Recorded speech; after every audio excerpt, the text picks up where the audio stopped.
Coffee with the County, the only podcast in Hernando County where you learn about coffee and the local happenings in your community. Let's plug in and get connected with your local government. Hi everyone, my name is Dominique Holmes. I'm the Director of Communications and Government Affairs for Hernando County Government. And our special guest with us today is Carla Burrmann. She is a Natural Resources Manager for Hernando County. Welcome, Carla. Thank you. Yes, so Coffee with the County, I always like to start off with a fun coffee fact. First question though, coffee or tea? Iced coffee, hot tea. Okay, iced coffee and hot tea, so a little bit of both. Okay, so our fun fact. The Guinness World Record for largest cup of coffee is held by Colombia. It contained 22,739 liters of coffee. Lots of Joe. That's a lot of Joe. That is crazy. So something else that we do is we share our coffee mugs. So today I brought my trusty Yeti. This is great for traveling. It's my little cup. It holds just the perfect size, one cup of coffee. So how about you? What'd you bring with you today? So today I brought an old favorite, my little mug with a chocolate lab. I've had two in my life. I absolutely adore chocolate labs. And like I said, I'm not a hot coffee, I'm a hot cocoa. And so this is my hot cocoa mug. Your chocolate lab for your chocolate cocoa. 100%. I love it. I love it. So let's talk more about natural resources. Originally, this past year, we had done a merger. I think October 1 was when the merger kicked in of the two departments. So natural resources encompasses both waterways and aquatic services and also environmentally sensitive lands. So that's now merged into one, and you're the natural resources manager, and you oversee both departments, which you have been overseeing both departments, but now as a merger. Let's talk about that. What is natural resources? Yeah, so we thought it would be a good idea to put both of these departments under one to be more efficient in the county and to utilize staff. All of my staff have specialties because they have to, in regards to what we do in our departments. And so we put it all under one as of October 1, 2026. So we're all excited for the Natural Resources Department.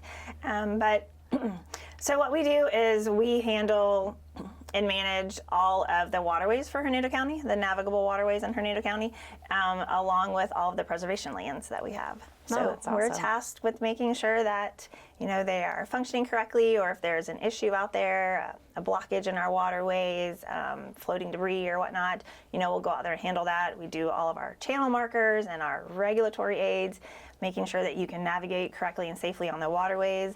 And then we also manage the preservation lands, so making sure habitat is native. If we have any nuisance exotic species moving in, we'll handle that. We go out there and do some restoration plantings and whatnot. So just more of habitat-friendly work, making sure that we're keeping Florida native on our preserves. I love that. I love that.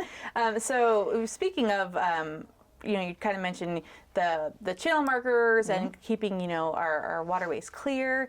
Let's talk about the debris, the recent cleanup you guys did over in was it Spoil Islands? Yes, so there's some state-owned spoil islands at the end of Hernando County Channel, Hernando Beach Channel, also known as Tarpon Channel. Okay.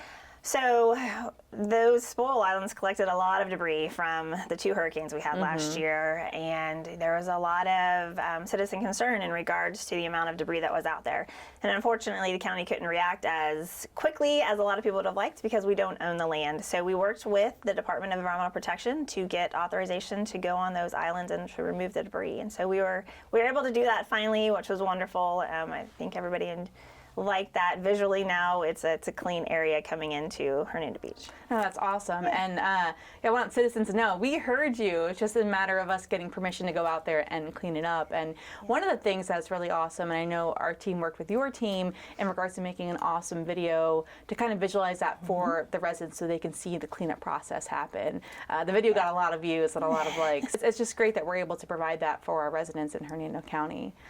Yeah, it's one of the unique features of having a waterways department. We have the boats that can get us out there, and my crew was wonderful. They went out there and removed a lot. There was a lot of heavy debris, so they did an awesome job. Wow. Yeah. Well, let's also talk about the kind of the waterways component of natural resources when it comes to, me and you had worked on a public meeting, a project for an artificial reef. Yeah. So let's talk about those and what that's done to the impact of our coast. Yes, so Hernando County has a very large reef that was constructed in the early 1990s, the Bendixson Reef. It's about 20 nautical miles out from Hernando Beach.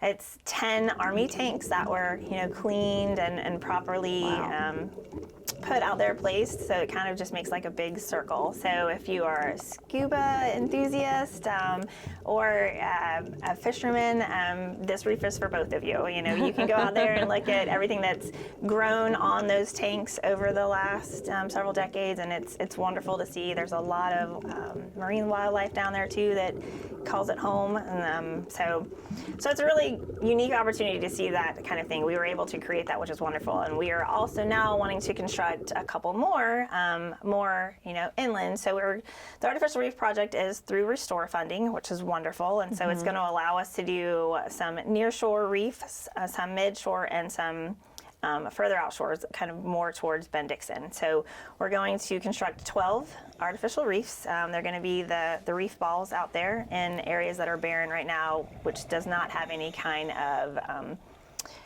grasses or corals or sponges or anything like that. So we're going to be adding habitat out in the Gulf. That's exciting. Yes, I like that. You said anyone that likes to scuba dive, to go check that out. They haven't checked that area out already. So, no, that's really exciting. We've done phase 1 so far. Is that correct? Yeah, so phase 1 is wrapping up, and that was just selecting the sites, going out there and doing baseline monitoring, and then permitting. So we are actually just waiting for our federal permits to be issued now. That's exciting. Yes, and then we'll move into phase 2, which would be bid solicitation for construction, and then hopefully we can start construction next year. So that's what we're looking forward to. Yay! Yeah. Well, some other awesome things you guys have done. Let's talk more about the Eco Harvester. What is that, and where have we used that? Yes, so the harvesting vessel, aka it kind of looks like a Willy Wonka boat when you first see it. It's got big paddle wheels and a big conveyor in the front. And so the county purchased that to assist with aquatic vegetation in our lakes, to help with navigation of boats. And so it's been a learning process these last 2 years. That boat requires at least 1.5 to 2 foot of water to actually launch off of our boat ramps. And so that's been one of our big limitations, just for water levels in Hernando County and the state of Florida has been depressed, over the last couple years. And so when we have the ability to drop it in, we will.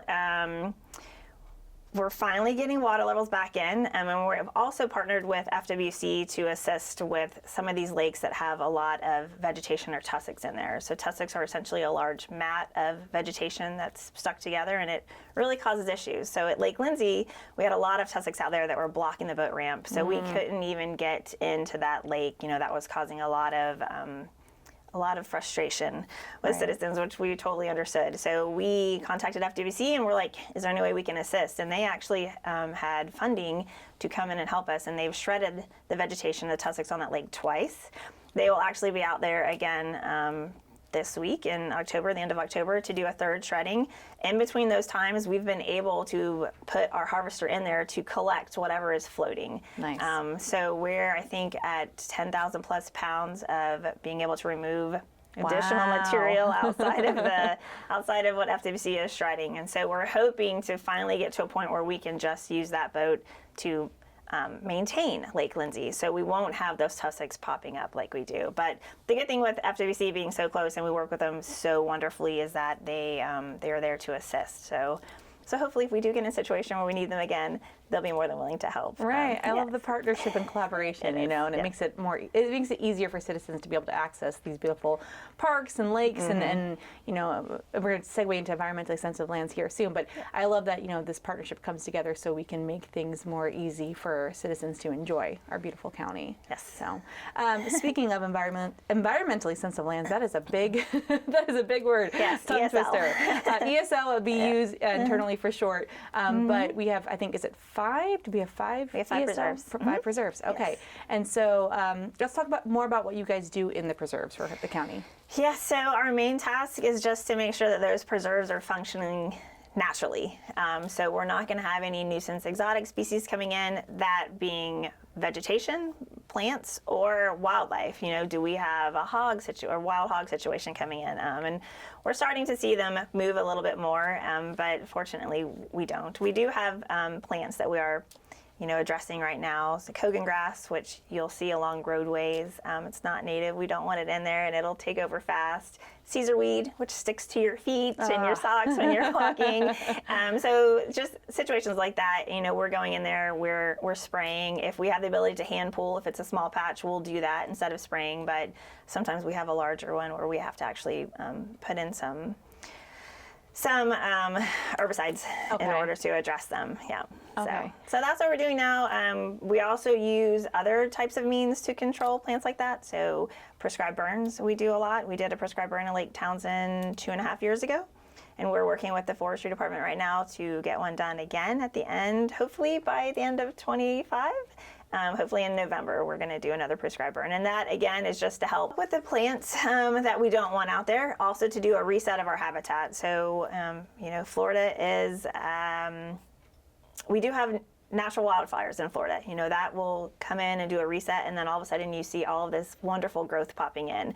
And so we're hoping that is one way that we can continue to control some of our preservation lands. Again, though, the one thing that we have to be cautious of is we do have a lot of residents around us, around our preserves, and so we don't want to affect them at all in regards to that. So we're very cautious with how we do it, and we work with the experts, which would be the Forest Service. So that's awesome. Yes. And we touched base on there's like certain plants out there that thrive when burn comes through. Oh, you were saying about like seeds, or what happens during that process? So it's like fire kind of wakes them up and says, okay, now it's time to start, germinating and growing. Pines, are one that love to have fire come through there, and when a fire does come through, even if it's an adult, they have the ability to kind of close off, so it won't kill the tree. It actually assists them. So it's a species that's used to having fire in its life cycle. And so when it doesn't, that could potentially be worse than if it actually had a fire. Right, and then you have the invasive plants that come on in, and you don't want that to take over the ecosystem of that. Yes, a lot of the invasives don't like fire, which is in our benefit. So if we can use fire to control them, we will. Yeah, awesome. All right, well, is there anything else you wanted to touch base on natural waterways before I leave you with a fun little joke? No, it's just going to be an exciting year. We have a lot of projects this year, which I'm really looking forward to, and I'm excited to see where they go. We have a lot of collaborations as well with other agencies, Forestry Service and Fish and Wildlife, and so it's fun to work with those agencies when you can. So that's amazing. I love it. Okay, so here's my corny joke for our podcast. What did the coffee say when it was complimented? What did it say? Thanks. I get that a latte.